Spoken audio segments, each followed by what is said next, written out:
Hey everybody, just Dan. Just want to talk about the next film that I'm doing my 31 Days of Halloween on, and that is, of course, since the original Texas Chainsaw Massacre was yesterday's, that this is going to be the 2003 remake of the Texas Chainsaw Massacre.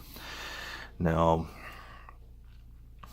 like I mentioned in the previous video, see, most of these films don't really make a whole lot of sense anyway. I mean, you can try to, they're good, and you can try to piece together, you know, things that are happening, but I mean, like, especially with Texas Chainsaw Massacre, The Next Generation, um, yeah, like, it's hard to really put everything all together um, into a cohesive, like, oh, all of this makes sense, this is what's happening. This doesn't really work that way, and it's not really meant to. It's just supposed to be kind of a bizarre, strange series that, doesn't have to make any sense if it doesn't want to. And if you think about it that way, then it works. However, if you think about this one as its own standalone, separate film that is a new recreation of the original, it's absolutely terrible. But if you think about it as just yet another sequel, then it's not too bad, because all of these sequels are just, each one kind of manages to tell like its own self-contained story while still being part of or a continuation of the original. So if you look at this as part of or a continuation of the original, then it's fairly decent, and you don't have to think about it too much, and you can just go into it. But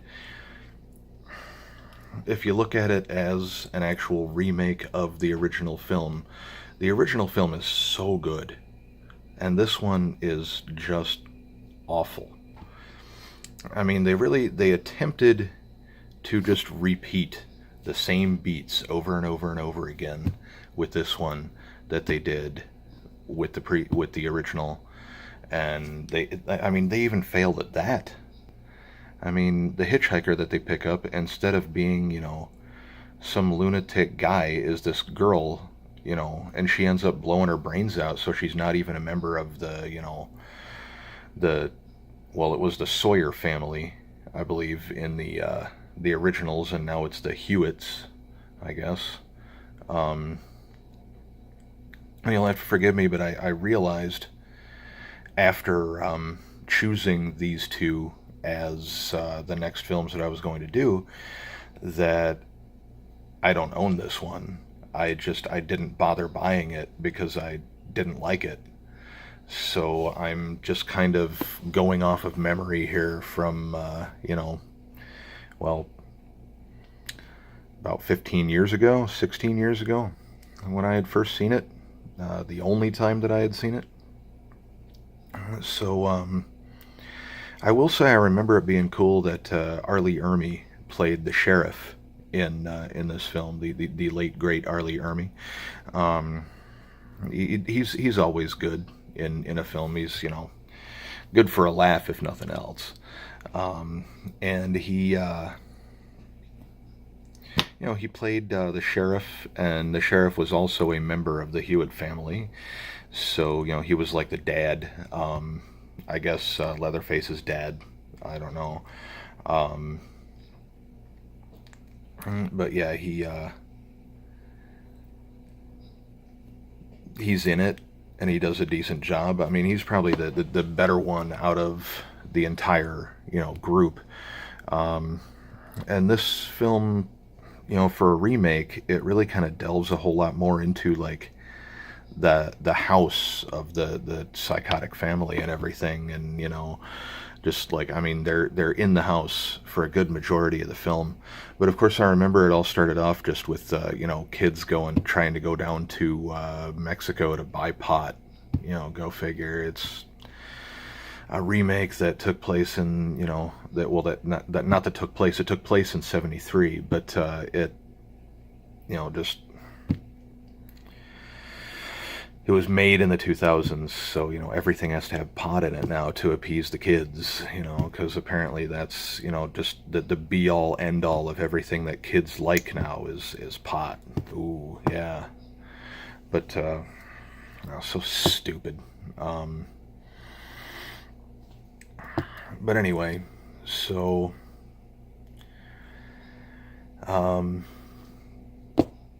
yeah, I don't really have a whole lot more to say about it. Even the first kill, really, in this, I mean, you know, unless you count the gal killing herself, which I don't. But, you know, Leatherface's first kill was very similar to the original. You know, he slams the guy in the head with a sledgehammer, dude falls down, kind of rattles around a bit, and then you just, you know, whacks him again and pulls him downstairs instead of into, like, a back room. Um, let's see here.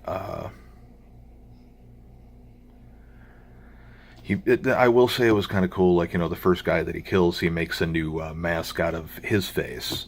So then, you know, the other kids, when they show up there, you know, they're seeing Leatherface wearing their friend's face as a mask, which is kind of cool. Um, let's see here. I don't remember anything else that was worthwhile to mention in it. Oh, I remember at the end of it, um, you know, the police sent somebody to investigate the household, and they ended up missing, and so you know, the investigation was still open, I guess.